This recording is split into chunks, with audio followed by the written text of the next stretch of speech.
Nababahala ang isang grupo sa patuloy na pagtaas ng kaso ng online sexual exploitation sa mga kabataan sa bansa. Kaya naman panawagan nila sa gobyerno agad na tugunan ang lumalalang banta bago mahuli ang lahat. Si Sheena Torno magbabalita. Sa gitna ng lumalalang krisis sa kabuhayan, isa na namang seryosong isyu ang patuloy na lumilitaw ang hindi bumababang kaso ng online sexual exploitation sa mga kabataan sa bansa. Yan ang hinaing ng Philippine Children's Ministries Network kasabay ng pagdiriwang ng World Child Labor ngayong buwan ng Hunyo. Dahil daw sa matinding kahirapan, napipilitang ipasok ang kanilang mga anak, isang desperadong hakbang para lang may pangtustos sa pang-araw-araw na pangangailangan. Sinabi ni Philippine Children's Ministries Network National Director Fe Foronta na batay sa datos ng Philippine Statistics Authority, nasa 1 milyong batang nasa ilalim ng child labor. I have mentioned about OSAEC, online sexual abuse and exploitation. That really has doubled, tripled, 100-fold. There are many cases here in the country. The OSAIC is one of the most, sabi nga nila, gravest, no? Pinakamalalang forma ng child labor sa Pilipinas. Sa datos naman mula sa Commission on Human Rights, nasa higit 400,000 ang kaso ng OSAIC noong 2019, habang tumaas ito sa 1.2 milyon noong 2020 at umabot naman sa 2.7 milyon ang naitala nitong 2023. Kaya giit ni Foronta na hindi posible na tumaas na ang bilang na ito ngayong 2025. Nananatili raw ang hamon ngayon sa Pilipinas kung paano mapababa ang kaso. Hirap na nga raw madiskubre kung inaabuso ang mga bata sa pamamagitan ng mga ganitong uri ng iligal na aktibidad.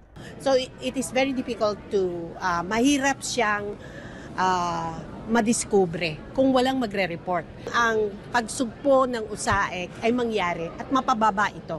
Napakataas sa buong Pilipinas. Apela nito, kumilos at gamitin anyang lahat ng resources ng gobyerno upang masugpo ito. Nananawagan ako sa lahat na makipagtulungan upang masugpo ang eksploitasyon ng mga bata. Talagang malala siya kasi hotspot ang Pilipinas sa OSAIC.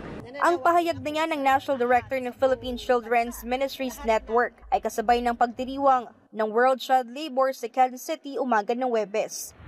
Sa katunayan, bumaba na raw ang bilang ng mga bata na nasa ilalim ng child labor sa lungsod ayon kay Quezon City Mayor Joy Belmonte. Mula sa 10,000 datos noon, ngayon ay nasa 1,700 mga bata na lamang ang nasa ilalim ng child labor sa naturang lungsod.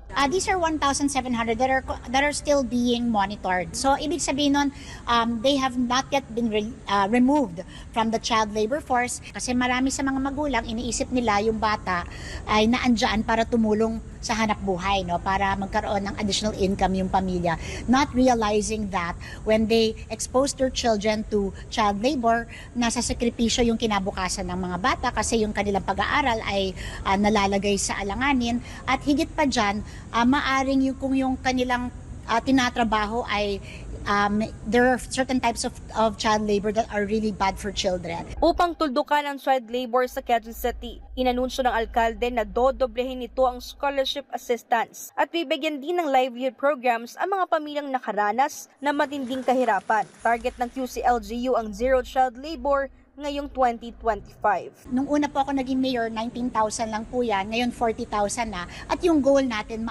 umabot na yan sa 80,000. Ang gusto ko lang i-reassure sa mga magulang, dati kasi yung pag sinabi mong scholar, kailangan ubod ng talino. Ngayon, sabi ko hindi lalo na pag sinasabi kay economic scholar, yun yung mga scholars na mga mahihirap na pamilya. Basta yung bata ay may interes makatapos. Para sa Diyos at sa Pilipinas kung mahal, ito si Sheena Torno, SMNI News.